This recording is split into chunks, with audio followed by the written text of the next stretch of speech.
Welcome to the New School. My name is Karen Coney. I'm the director of the Viralist Center for Art and Politics, and really thrilled to welcome you tonight to the Eike Distinguished Critic Lecture of 2012. It's, I think it's maybe the fifth lecture that we have presented here in collaboration with Eike, and again this year they have brought to us one of the most outstanding and critical and important voices in contemporary art. I'm thrilled that Michelle Kuo will deliver the talk. She appeared in a long conversation and conference here actually not that long ago on the importance of the object, and it's wonderful to hear her tonight as the keynote speaker, the main lecturer. I'd like to just say a couple of words about the stickers that you were asked to receive and maybe even put on. It's actually an art project. It is a project by Paul Ramirez Jonas, whom we commissioned to do something with the archive of the Viralist Center, since the Viralist Center just turned 20 a few months ago. And Paul went upstairs and spent many, many hours and many days in our archive and came back with the proposal that any public gathering is one where we commit to as individuals and we enter a contractual arrangement that can take the form of writing or that can simply take the form of words or the form of presences in a public space, and that the speakers, but also the audience, is constituent of making that conversation public and participating in that conversation in any way they choose to do so. So the sticker, if you look carefully, allows you to look back in history and claim the personality of anyone you knew or that you might have heard here at the New School or at the Viralist Center, or you can choose another identity and identify yourself as a person now with the sticker, "Hello, my name is." Anyway, I encourage you to take advantage of this. And without further ado, it's my great pleasure to welcome Christopher French to the podium, who will speak on behalf of Eike. Thank you, Karen. And little did I know when I was going to come here tonight that I would be participating in an art project, but my name is Chris, and I'm firmly in the present. I'm not an art historical object. I am now. So tonight, I just want to say a few words about Eike. Eike is part of Eike International. We have a United States chapter. There's about 400 members. I see some of you out there in the audience tonight. But we're always looking for new members, and I would direct you to our website or to our representative out in the hall in the lobby, and you can get some information either on the website or from our representative about all our programs. Joining is an easy process for anyone who's published. If you're a student, an artist, an art writer in the making, or a young critic, we have some programs for you, and they're also well described on the website. So please check that out, and I'm going to introduce now our hardworking board member, M.I. Wallach, who is the person who puts this lecture together every year. So thank you very much, and enjoy your evening.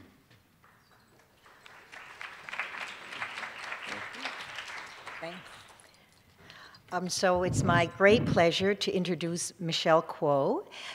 You have on the program most of the facts about her, so I will be skimpy on the facts. She was named Editor-in-Chief of Artforum International in May 2010.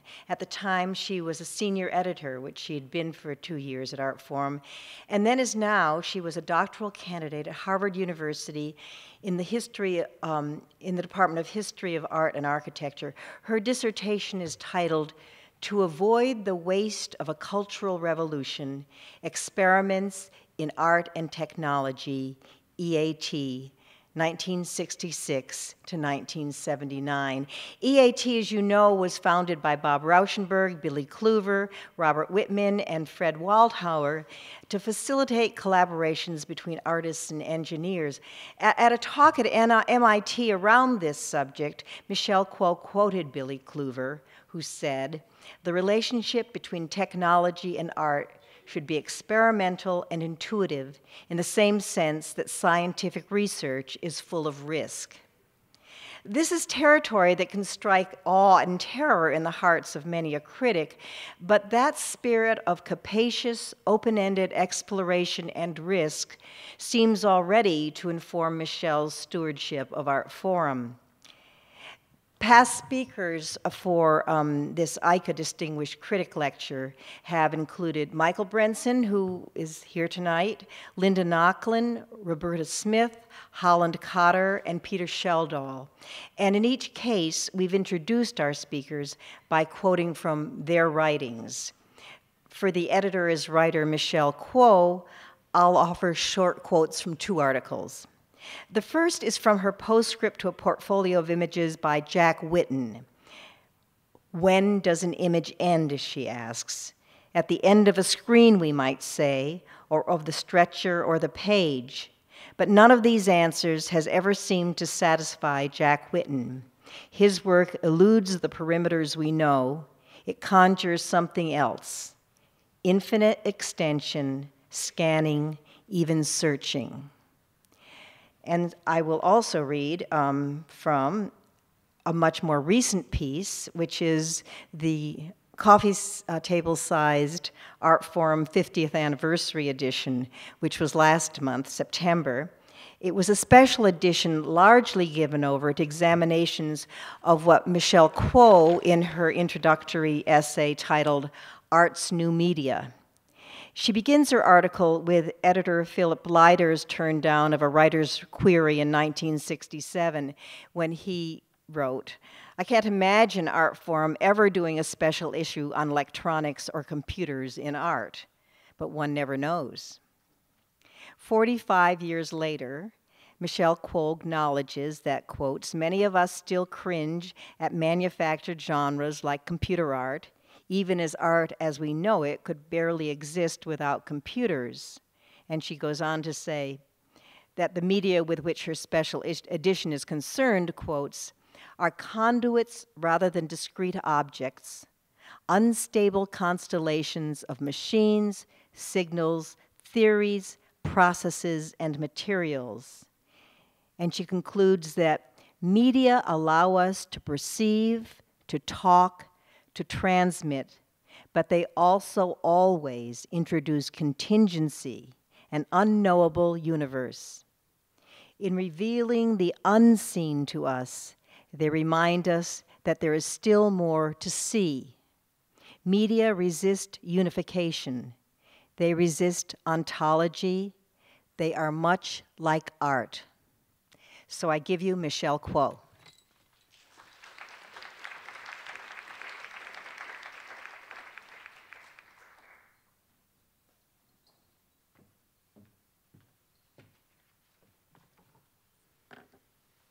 Thank you, Ame, and Christopher as well, and also to Karen for hosting this evening.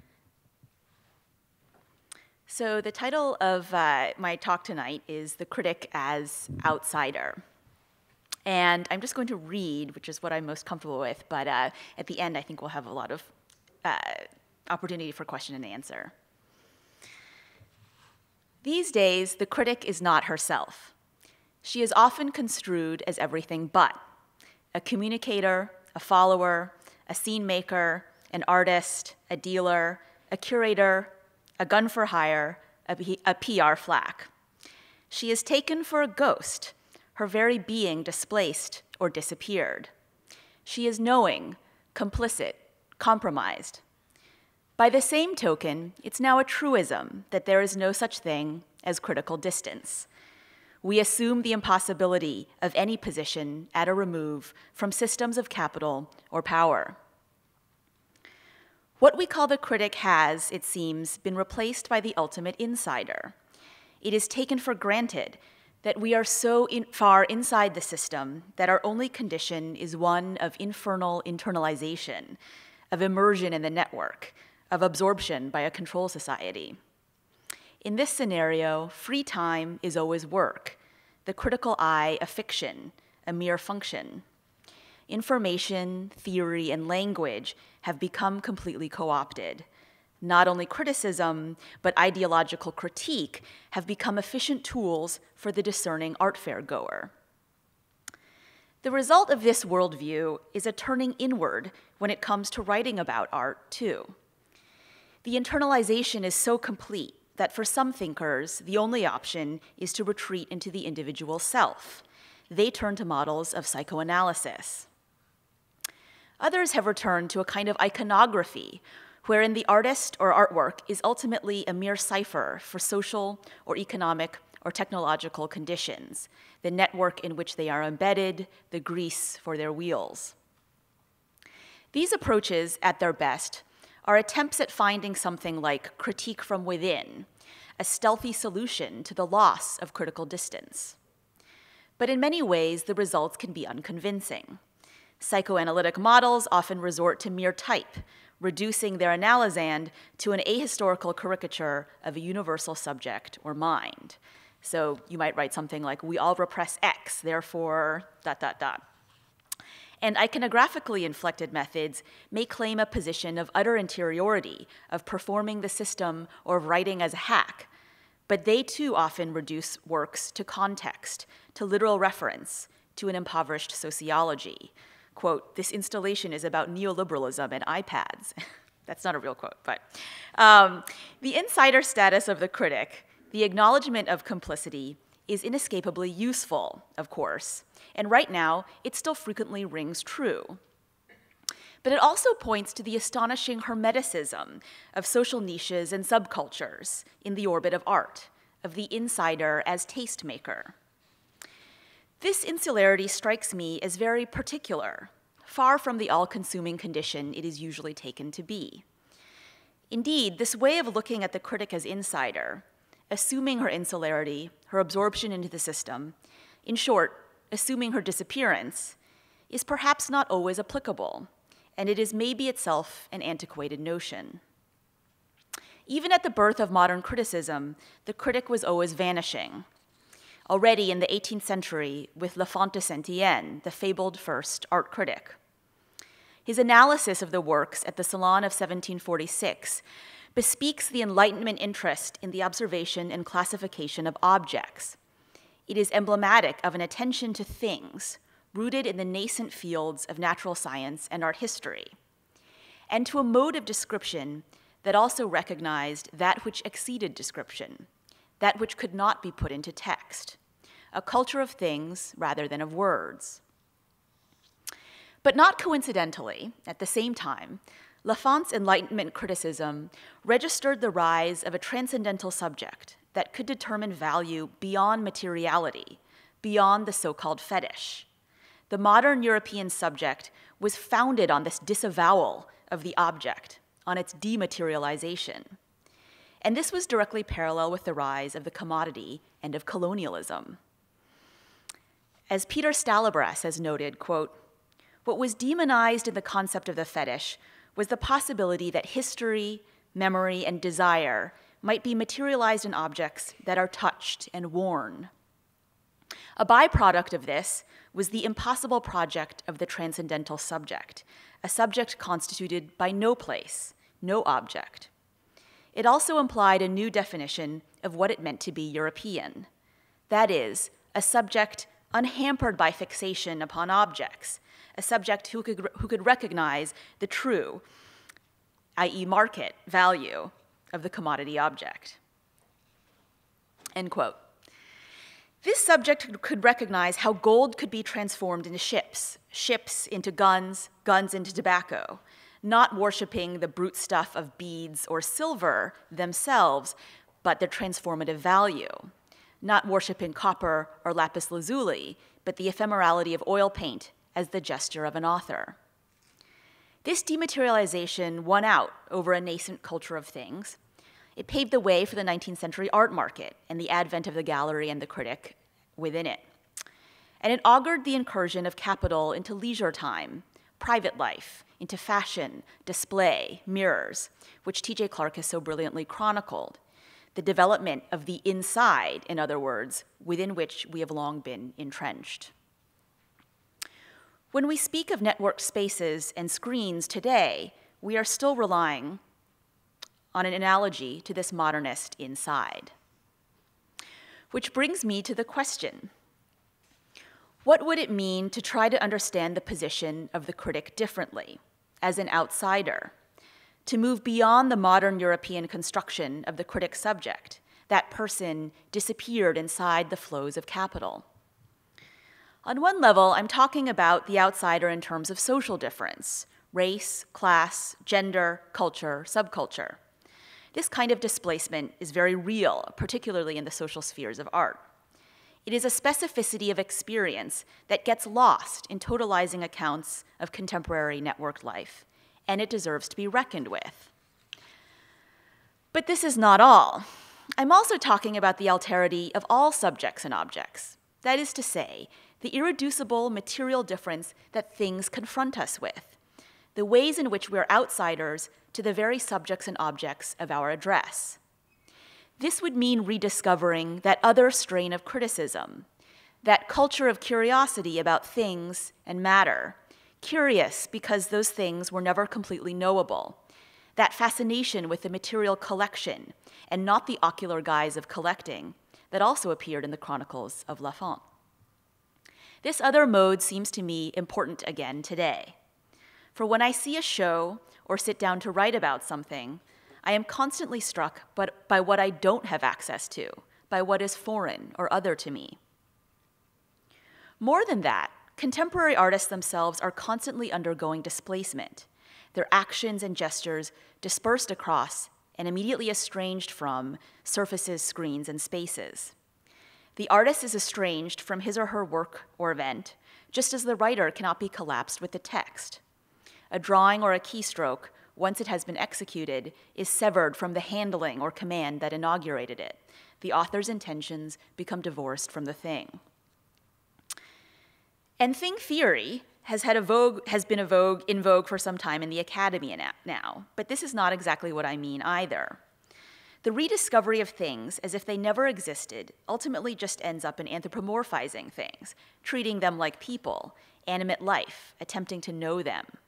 And this generally means some nod to the philosopher Martin Heidegger and his writing about the thing as an example of seeing stuff anew, apart from the categories of the commodity or the fetish. Yet such readings often overlook the antagonism, the alterity of the thing in Heidegger's view. For example, his idea that we see a tool differently only when it breaks down. These things resist our advances. It's this hermeneutic engagement with things that I'm interested in, how the materials and materiality of our time make meaning. Appreciating objects as vexing, naughty, particular presences. Paying attention to matter, facture, form, size, shape, density, physical state, surface, where meaning is not surplus, but is part and parcel of materiality. Of course, this investigation of material specificity, the alterity of matter, has long had a name. It's art history, and this strain of art history simmers throughout the text of Lafont and his successors. But we experience this otherness in different ways now, too. For example, critics love to use outmoded metaphors for technological devices or conditions. Art has a love affair with post-war lay or popular interpretations of pulp sciences like cybernetics or 80s formulations of the cyborg. But even more consciously contemporary verbiage seems constantly belated. The idea that by appending campy suffixes like 2.0 or sweeping terms like domain or cloud to our descriptive language, we will somehow render our descriptions or analyses up to date. And this belatedness actually echoes the way in which consumer technology, the tool or the thing, is always strange to its users. We are always playing catch-up, constantly learning touch screen gestures of pinching, dragging, and swiping. We may be masters at the intricacies of Microsoft Word and track changes, of liking and sharing, and some critics may actually be proficient with the clone stamp in Microsoft, or know how a Red One camera works, or have operated a 3D printer. But we, generally speaking, don't spend our time acquiring those skills. And even artists and designers, some of those tools or programs' actual target users, are constantly learning too. So there's something fundamentally incompatible and incommensurable here, a difficulty and intransigence surrounding these things and interfaces. And this matter confronts us not only with opacity, stubborn stuff, but with over-signification. Something can be so oversaturated with meanings that we are overwhelmed. It's this strangeness, this wildness, this intransigence of matter that led me to want to inquire into how some of the objects and networks of objects I was seeing came about. Few people seem to share this desire, perhaps because they felt it was irrelevant or that they couldn't. But I wanted to know, could we understand instances of art not as thin, transparent idealizations, but as other, opaque, even resistant assemblages of equipment, instruments, things, and flows? So let me recount what happened when I ventured to find out in my first big assignment for Artforum, and this is before I was on its staff. Several years ago, I visited Carlson & Co., the art fabrication and engineering firm in San Fernando, California. Looking into an entryway, unmarked save for an eye protection warning, was like peering through a looking glass. Inside and to the right were jumpsuited workers hovering over an iridescent plinth worthy of Stanley Kubrick. To the left loomed a plaster model of a Play-Doh pile scaled to mammoth proportions. Straight ahead was a tentacular cluster of Tyvek and foam-tipped steel prongs. And this was just the foreground of an immense space, a 40,000 square foot funhouse reflection of the lugubrious Pepsi-Cola bottling plant that sat across the street from it. Until 2010, when it folded and then reopened under another name, a fitting index to recessionary times, Carlson & Co. extended, even exploded beyond recognition, the materials, processes, and things of contemporary art. Carlson's operations in industrial fabrication and the legions of artists who employ similar services elsewhere suggested to me that, long after the aesthetics of administration, the aesthetics of production shows no sign of abating. Making becomes a field of action in which matter, media, technologies, and relations are never merely given or ready-made, but are fair game for intervention. Carlson & Co.'s material output was plainly visible, yet its processes often sublated and anonymous, regardless of the company's involvement in the production of a startling range of high-profile artworks. Indeed, many would recognize the polished plinth I saw as a John McCracken, and this is a series of McCrackens, being readied for installation at Documenta 12, and the 10-foot-high Play-Doh form, slated for realization in molded polyethylene, as an entry in Jeff Koons's Celebration series. Few, however, would know that the cage-like steel structure there was a sophisticated crating system developed expressly for the trans-Pacific transport of Charles Ray's Hinoki 2007, and you see it here, a painstaking rendition of a hollow tree trunk in hand-carved Japanese cypress. Carlson discreetly lay at the nexus of all of these projects. If, as I stood on the plant's threshold on my visit, I had continued looking into the space, I would have discovered the trappings of a vertically integrated network, machines, workers, and materials that played a role in everything from producing Ellsworth Kelly's pristine surfaces, here you see one under preparation here, to developing Doug Aitken's kinetic mirrors, to fabricating, delivering, and installing Klaus Oldenburg and Kozia van Bruggen's pop monuments. But I was at the wrong entrance. No sooner had I peeked inside than someone redirected me through another door, into a suite of offices lined with Breuer chairs and flat-screened Macs, a world apart from, and yet completely aligned with, the hangar-like warehouse alongside it. Carlson made a business out of this hybrid existence from 1971 until 2010, functioning as a conduit between artists and industry, and putting at their service a multifarious array that included subcontractors in computer-aided manufacturing and robotics, as well as foundries.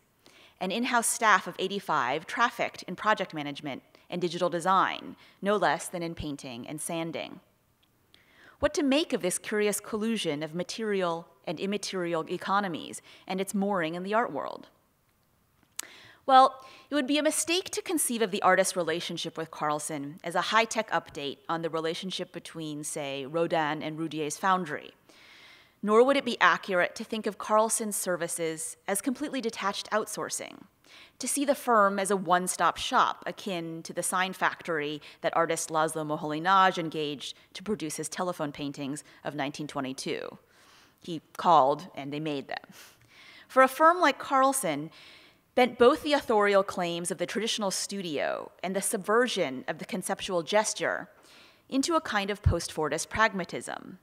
To get the job done, Carlson would work closely with artists and yet also dispersed activity among assorted vendors. Far from merely applying prescribed techniques, such as sandcasting, its staff would solve new engineering and organizational problems with both patent-worthy and outmoded or discarded technologies. It's in this sense, too, that the impulse that drew artists to Carlson diverges from the technophilia of post-war sculptural production, what, in 1966, Dan Flavin cantankerously called, quote, a scented romance in fiberglass or anodized aluminum or neon light, or the very latest advance in Canal Street pyrotechnology, end quote. In fact, this 60s dalliance was never quite so straightforward in the first place, and its latent tensions continue to surface. To achieve the sheen of mechanized production paradoxically meant customizing standardized procedures. These artists didn't imitate existing positions, but rather they intervened in extant methods, going into the industrial setting and perturbing those standardized processes.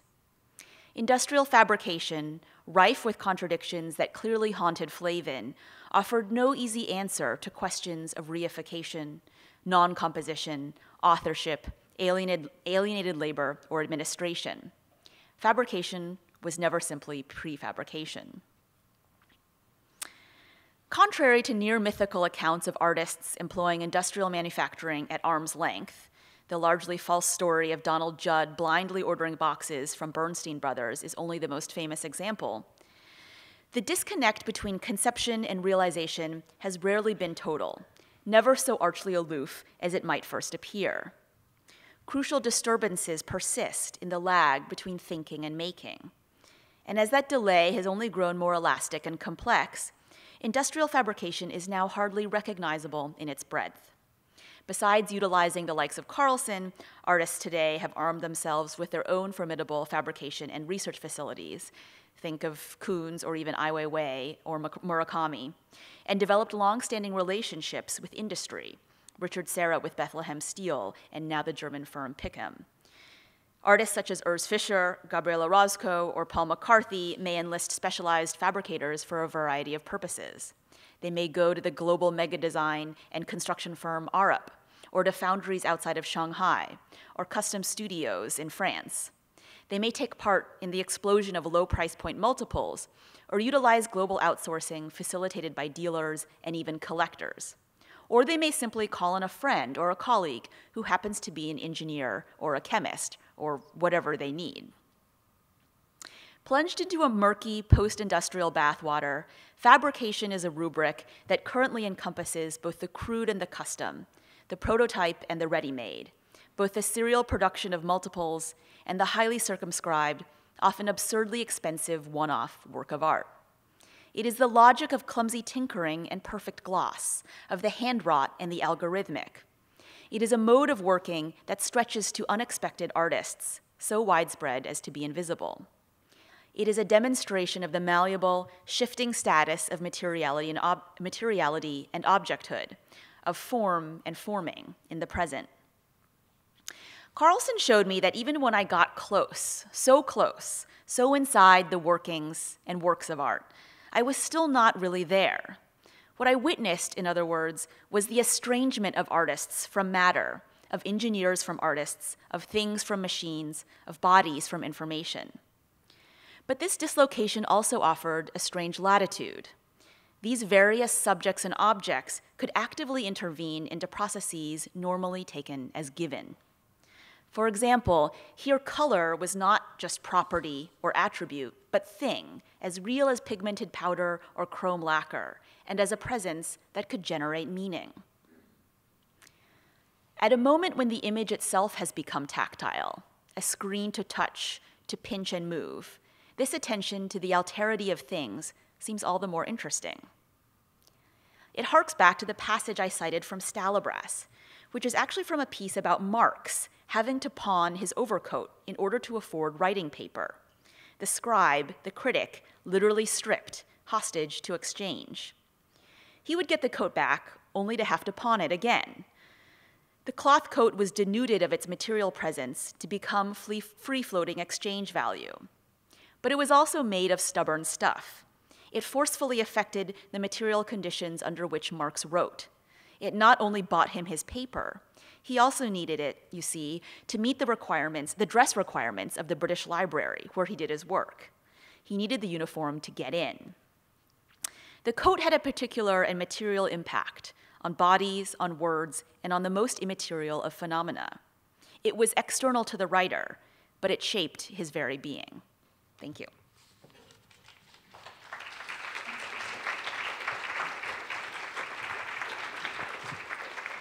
Just to leave you with another image, this is a Josiah Mac Elaine being fabricated there, which is always kind of fun to look at too.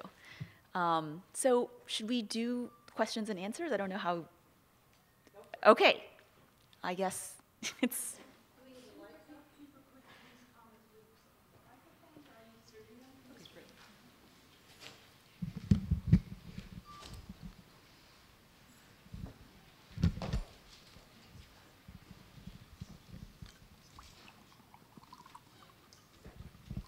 Any questions?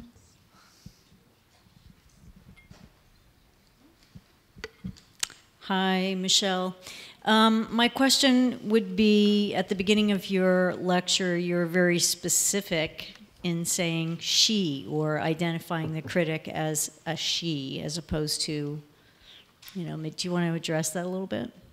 Or she, he, or, I know it's coming from a little bit of a personal place, but yeah, or is it? When I started writing, I was speaking personally, and so I thought I would use that pronoun. It's also become something of a fashion to use she instead of he now, instead of he or she. But I think all I meant was that I started from a personal place, and obviously my gender is part of my my voice, so I wanted to implicate that in one of the kinds of differences or othernesses that I was talking about. But I end with a man, Marx. So that's sort of just a pronoun switch that I think indicates the malleability of the kinds of identities that I'm talking about. But it stems from a personal, you know, origin in that regard.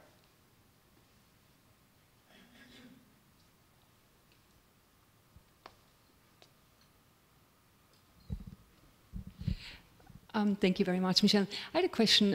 Towards the end, you speak of the estrangement of the artist from matter and the process of production, and that would allow the material to acquire additional agency. It seems like the moment that the artist withdraws, the matter, the paint, I think you mentioned, speaks louder and becomes more prominent. To what extent is that contingent? Is the agency of an object contingent on the withdrawal of the artist's involvement in the production of the object? I think those are actually two separate things.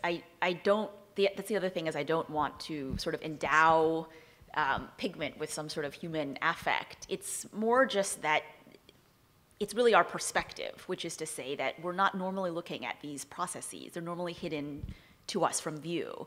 So what would it mean to really take a good look, or to try and learn more about what's happening in this weird sort of murky space between the idea that someone might have and the realization or the aftermath of that idea. But it is a part of seeing matter or material as having a different kind of effect, or more of an effect than we normally would grant it. And also as a symptom of something that, you know, having to read a lot of writing about art in sort of our current moment, there's often not a lot of attention to precisely those qualities or those properties.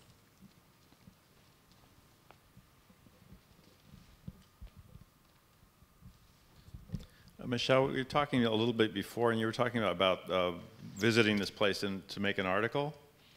Could you talk a little bit about how your approach to because you came in with a certain approach in your head. Could you talk about how that evolved as you went through the space and saw what you saw?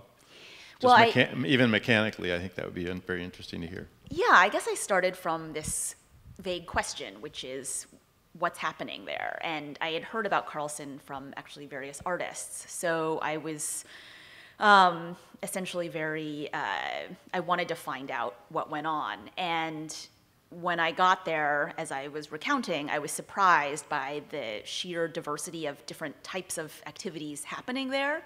And there was also an interesting tension, just also talking to artists as well as the people that worked there, where certain aspects of agency were coming from. And this is very much about the humans involved, which is funny because sometimes the artists don't really want to acknowledge the fact that things might change, their ideas might change as the course of this production occurs.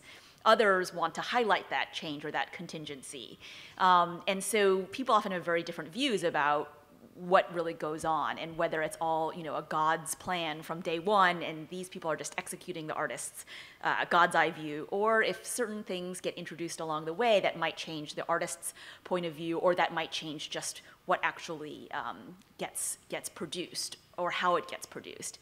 And what was fascinating about Carlson is that there's so much there was so much innovation going on there, or in fact just jerry-rigging, so putting together all of these very heterogeneous processes, but also coming up sometimes with very new, in fact, patent-worthy inventions. So that diversity of activity was really, it was surprising to me. And then the other interesting thing was simply seeing the ways in which this percolated, not just in a big sort of budget place like Carlson, and as we saw, or as I mentioned, it itself was subject to some of the repercussions of the market. But at all levels of artistic production, that people were really treating this notion of fabrication in different ways and having an unprecedented sort of level of services available to them and that they could play with. And part of the history I didn't go into, but that also informed my visit to Carlson, was just the story of artists in the 60s and 70s who, in a similar way, went to a foundry or to even, let's say, a furniture design factory, and would sort of see what was being done there and then actually have those workers custom design something for them and have an interaction with them in this way that was much more small scale than what happens at Carlson. So all these things were kind of running through my head, but when I was there, it was still shocking to learn more about how those methods of mass production could be translated to these very specialized cases. And that was another fascinating thing that the engineers said, which is that what they seemed to be building were prototypes that would never be realized, you know, for mass production, but that the mass-produced object itself has hundreds of years of design behind it. So if you look at something as simple as a microphone, there's all of this work and labor and thought that has gone into getting to this, arriving at this thing, even though it's a serially produced object that we don't think of as custom. So that was very surprising to me. But I stayed there for a few days, and I'm a terrible driver, so it was an adventure getting out to Burbank, which is really where this place was, and spending time eating lunch with them, et cetera. And I saw other places too, several studios, Kunz's studio, other places where artists work, and that was very eye-opening to me as well.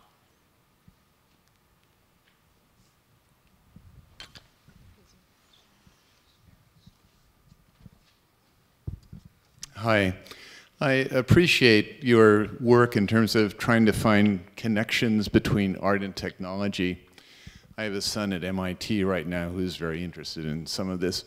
But let me ask you this. Given the fact that you function as a critic, and I believe you're in the right company here with this audience, would you be willing to take a critical position in terms of what you saw at Carlson? Well, I did in certain ways, but what struck me at Carlson again is the sheer diversity of what was being produced there.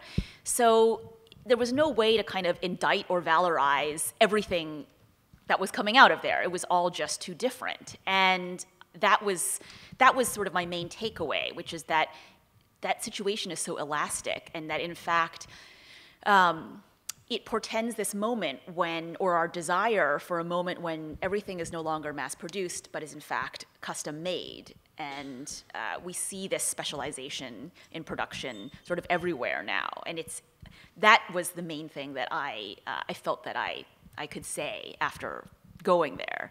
But I would be loath to, I mean, I think it would be easy to condemn the kinds of things that get made there as fetishizing production, or as, you know, I think Kunz is often always criticized for making these kinds of large commodity fetishes, essentially. But what I found was that the story was more complex, and I think that's part of what actually, in the case of Kunz, makes his work quite interesting, is that there are all of these sort of ruptures and different contingencies in how these things actually become in the world. So that would be my takeaway. I wanted to ask you, what is it we're looking at? What does it cost? And where is it going?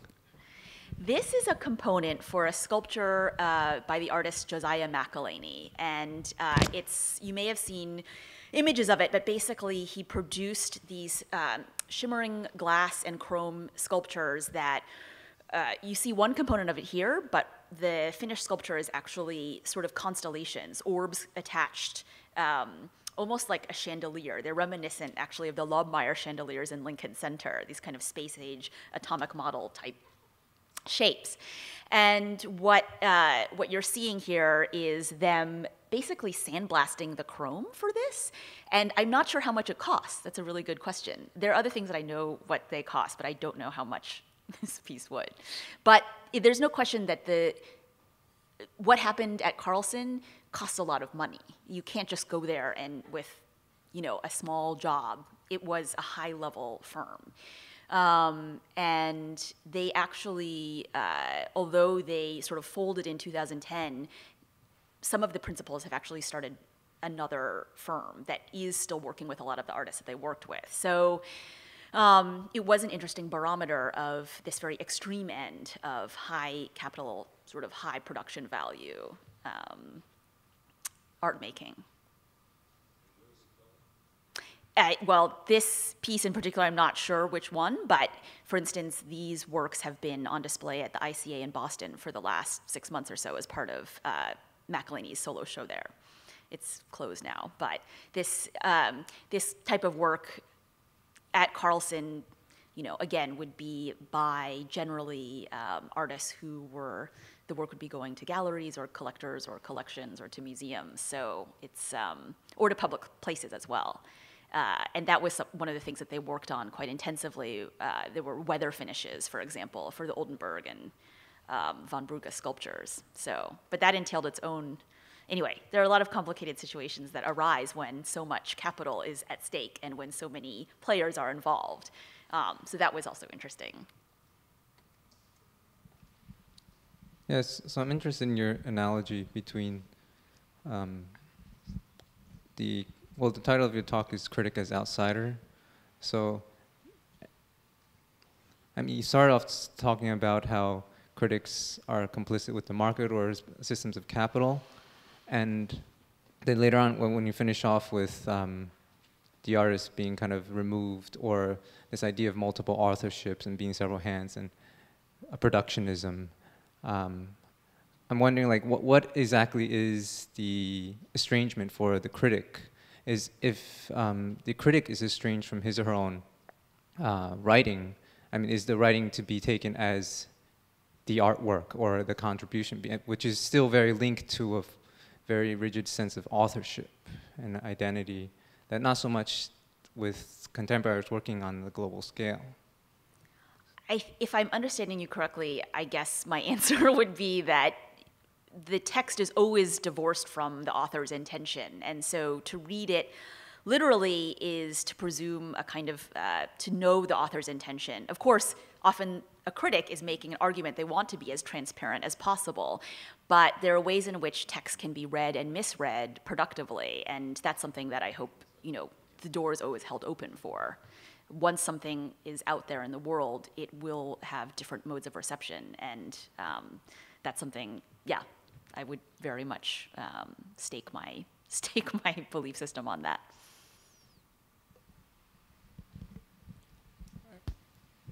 One of the things that interested me about artists who were working in bronze during the 80s and 90s was that they would go to Talix, or the grounds for sculpture, Right. and really look over each other's shoulders and know what everyone was doing. And it just struck me, or I don't know if it's your choice of photographs, that Carlson, that was not the situation, that the camaraderie of artists are checking out. I mean, this is just on a whole nother scale, I think. Yes, I mean, there's a great photograph of Lippincott, actually, which is another foundry in Connecticut that worked with large-scale sculpture.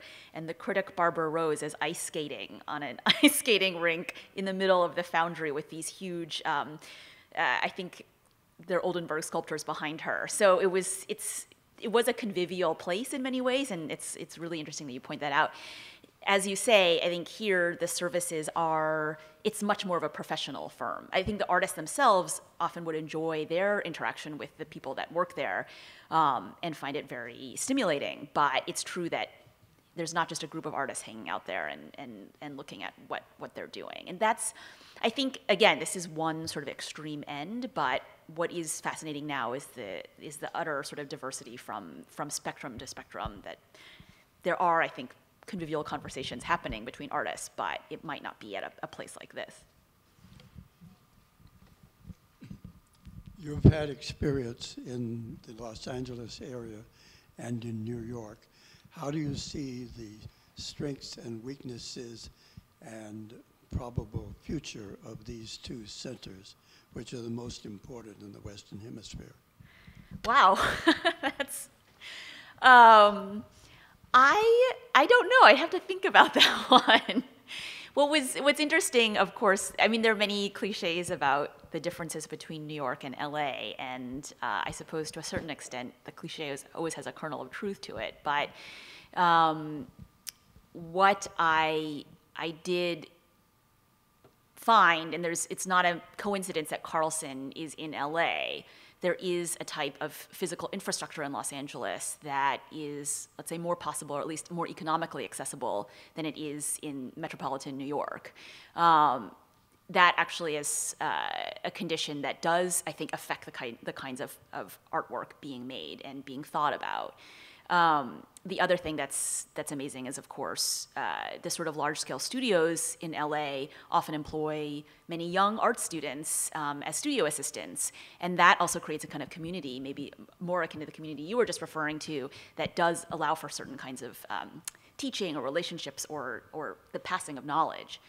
I think often we don't really consider the fact that physical infrastructure is affecting the kinds of work that's being made. It seems like a vulgar sort of determinism, but there is actually an impact. And one interesting anecdote was a sculptor I know in Paris works with very large-scale sculpture and said that it took him 4 years to find any kind of studio space that would even allow him to use power tools there. And his studio at present is in essentially an abandoned building. So it's really, it does make a difference. And I think those questions of infrastructure are hard to predict, but obviously very determinative of what's being made.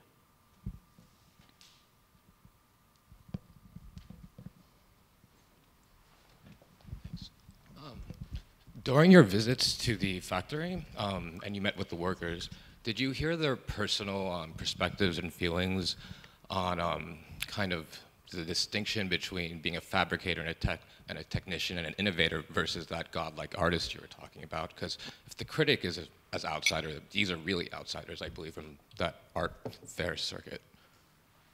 Sure, although they often, I mean, it's just, it's like all different sectors of the people who are actually moving or making or handling the art. They often had the most intimate knowledge, obviously, of these things that were being produced. And it was, that was a large part of my trip, was trying to talk to the different kinds of people that were working there. I mainly talked to the engineers, which is another indication of maybe the kinds of hierarchies you're talking about.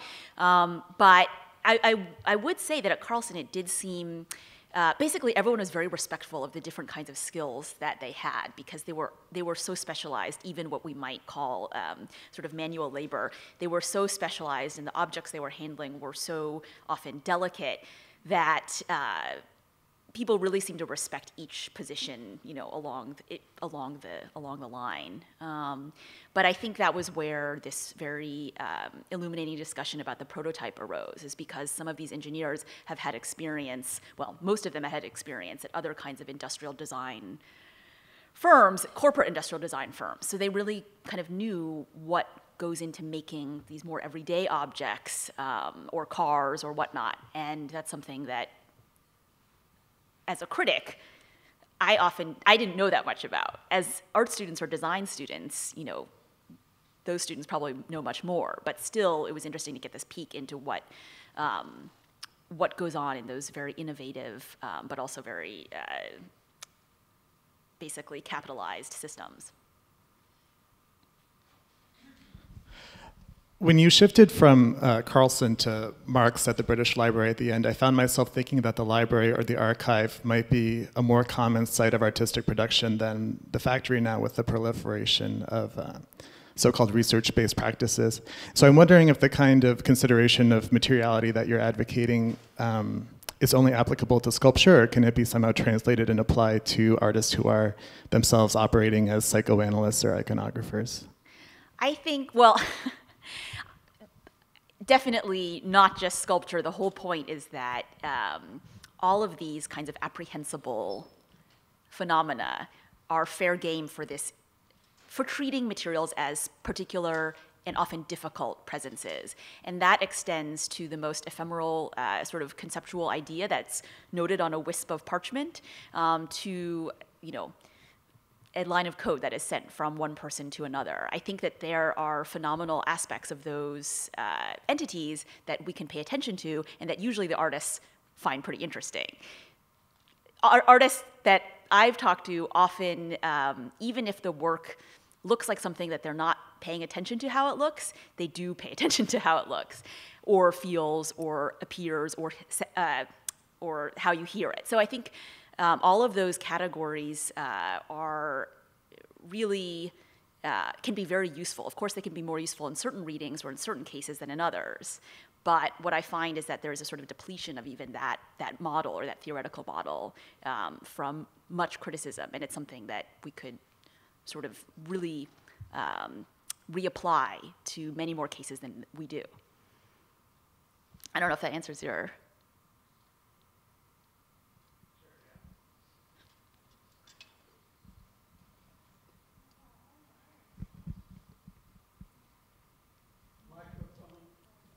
Oh, I was interested in your use of the word innovation, and I'm wondering where and how, if you can be specific, you would see innovation as being both contrary to materiality or advancing materiality.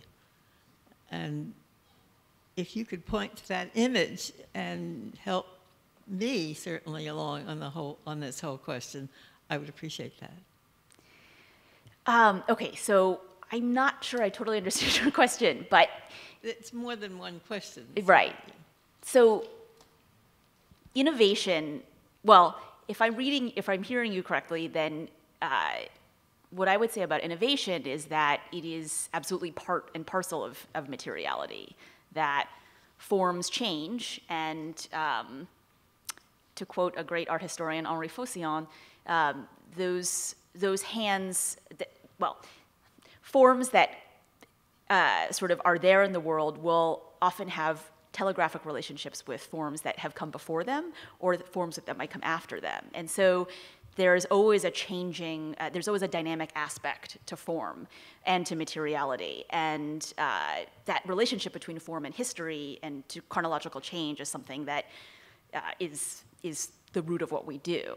And then to look at this image, I'm not equipped to explain exactly what's going on here, but as I said, it's essentially a chrome sphere being sandblasted and readied for this sculpture that Josiah Mac Elaine, modeled after actually geometric modeling of the Big Bang, fusing that sort of model of what particles, what constellation particles would take in those few seconds, microseconds, with this sort of kitschy shape of the chandeliers in Lincoln Center. So it was a way of kind of fusing different, very abstract shapes on the one hand and very real shapes on the other to arrive at this kind of form.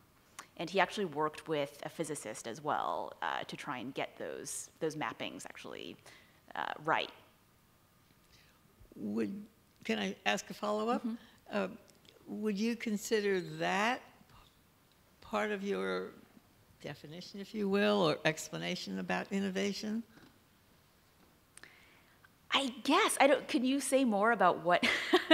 I'm not sure I'm totally understanding you. Well, if you're talking about changing form and using the help of physicists as well,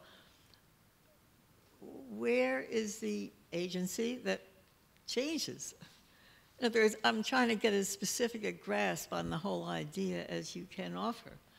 And maybe there is no further offering, but if you can be more specific about how things change and through what means they change. I see what you're saying.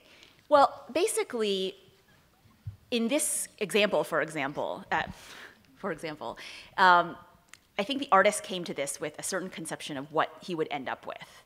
But over the course of working, he may have made sketches. He thought about the chandeliers, for example, as a kind of template of something that he wanted to address formally. But then he worked with a physicist because he also had this idea, I want to marry this form to another kind of concept, to another kind of geometry, which may be very abstract to most lay people, but which is interesting to me. So over the course of meetings with that physicist, and then over the course of realizing how they would actually engineer this at Carlson, certainly what materials they would use, what finish or what kind of polish the object would get in the end, what the scale was, that certainly changed according to the demands of the materials they ended up using. So that would be an example of the form sort of shifting over the course of this production process. Take one more question. All right, maybe this is a broad enough question to summarize I want to shift it a bit from directly this presentation to your role as editor and chief. And first I want to take the liberty to make a little comment. I think it's fascinating that you're discussing the materiality and essentially, you might say, an aspect of the formal qualities of works of art, because just 2 weeks ago we had the Creative Time Summit in Political Practice and Art, in which the position of works as art has almost been totally eradicated. Okay, so we have the two. Okay, which leads me to my question. What is your, without you turning it back to us and saying, well, you know, you've read the magazine, we read Artforum, but I would like you to state, what is your vision of Artforum? What contribution do you ideally or in fantasy want to make to culture, to art, whatever? How would you distinguish your legacy? You know, what's Artforum for you? Okay. Well, I think Artforum is bigger, obviously, than any one person, but I think what has been so remarkable about it, and as we sort of encapsulated in some small way in the 50th anniversary issue, was the sheer intensity with which its authors, its editors, and its publishers took on the situation of art at any one time in history. And I think that intensity and that dedication is really what the magazine is about. There's a difference, often I talk about the way in which Artforum has to operate at different speeds. It's sort of between, it's not obviously the daily newspaper or even a monthly trade magazine as most trade magazines would operate, but nor is it a scholarly journal or even, you know, a book series that comes out just once or twice a year. And it also has to look have a historical purview, but also obviously try and take the stakes of its moment. So operating at these different temporal speeds, I think, is really, it's in a very idiosyncratic position in that way. There aren't that many other publications that are in that specific register. And for me, what I like is that it allows the publication to move between those different kinds of lenses, one which is a concerted historical lens and trying to always make sure you have the long view, but on the other, it is to be able to kind of chart much more tiny tremors in the movement of what's happening in the art world at any given present moment. So that would be my hope, and part of what I've been talking about here is really my desire to always at least aim to have a certain level of intensity or concertedness when thinking about works of art or the art world or practices of art, because often what happens today is a kind of,